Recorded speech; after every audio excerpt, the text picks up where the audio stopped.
Hello dear parents. So ನಿಮಗೆಲ್ಲ ಗೊತ್ತಿರೋ ಹಾಗೆ 2025-26ನೇ ಸಾಲಿನ ದ್ವಿತೀಯ PUC ಫಲಿತಾಂಶ ಬಂದಿದ್ದು ನಮ್ಮ ಕಾರ್ನರ್ಸ್ಟೋನ್ ಪದವಿ ಪೂರ್ವ ಕಾಲೇಜಿಗೆ ತುಂಬ ಒಳ್ಳೆ ರಿಸಲ್ಟ್ ಬಂದಿದೆ. ಈ ವರ್ಷ ಕಳೆದ ವರ್ಷಕ್ಕಿಂತ ಒಳ್ಳೆ ರಿಸಲ್ಟ್ ಬಂದಿದೆ. 98% ನಮ್ಮ ಓವರ್ ಆಲ್ ಕಾಲೇಜ್ ರಿಸಲ್ಟ್ ಬಂದಿರ್ತದೆ. ಅದರಲ್ಲಿ ಪರ್ಟಿಕ್ಯುಲರ್ ಆಗಿ ಸೈನ್ಸ್ ಅಲ್ಲಿ ಈ ಒಂದು ವಿದ್ಯಾರ್ಥಿನಿ ಕುಮಾರಿ ಶ್ರೀಲಕ್ಷ್ಮೀ ದೇವಿ 561 ಮಾರ್ಕ್ಸ್ 600ಕ್ಕೆ ತಗೊಂಡಿದ್ದಾಳೆ.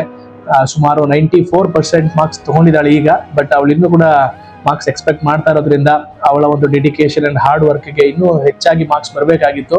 ಹಾಗಾಗಿ revaluation hockey we are waiting for a good result again. And ಈ ಒಂದು ಮಗುವಿನ ವಿಶೇಷತೆ ಏನಂತ ಹೇಳಿದ್ರೆ, ಅವರು ತುಂಬಾ ಬಡ ಕುಟುಂಬದಿಂದ ಬಂದಿರ್ತಕ್ಕಂಥವ್ರು, ಜೊತೆಗೆ ಅವ್ರ ತಂದೆ ಕಾರ್ ಡ್ರೈವರ್ ಆಗಿ ಕೆಲಸ ಮಾಡ್ತಕ್ಕಂಥವ್ರು. ಅಂಡ್ ಅಂತಹ ಒಂದು ಕುಟುಂಬದಲ್ಲಿ ಕಷ್ಟದ ಜೀವನದಲ್ಲಿ ಕೂಡ ಈ ಮಗು ನಮ್ಮ ಕಾಲೇಜ್ಗೆ ಬಂದು ಇಲ್ಲೇ ಬೋರ್ಡಿಂಗ್ ಅಲ್ಲಿ ಉಳ್ಕೊಂಡು ಇಂಥ ಒಂದು ಸಾಧನೆ ಮಾಡಿದಾಳೆ ಅಂದ್ರೆ it's not an easy task. So on behalf of Cornerstone entire family we would like to congratulate this girl, also to the parents of this lady. And ಈ ಒಂದು ರಿಸಲ್ಟ್ ನಮ್ಮ ಕಾಲೇಜಿಗೆ ಮಾತ್ರ ಅಲ್ಲದೆ ಇಡೀ ಊರಿಗೆ ಒಂದು ಒಳ್ಳೆ ರಿಸಲ್ಟ್ ಅನ್ನು ಕೊಡಿರ್ತಕ್ಕಂಥ ಈ ವಿದ್ಯಾರ್ಥಿನಿಗೆ ಹಾಗೂ ಇವರ ಪೋಷಕರೆಲ್ಲರಿಗೂ ಕೂಡ ತುಂಬ ಹೃದಯ ಧನ್ಯವಾದಗಳನ್ನು ಅರ್ಪಿಸ್ತೇನೆ. Thank you.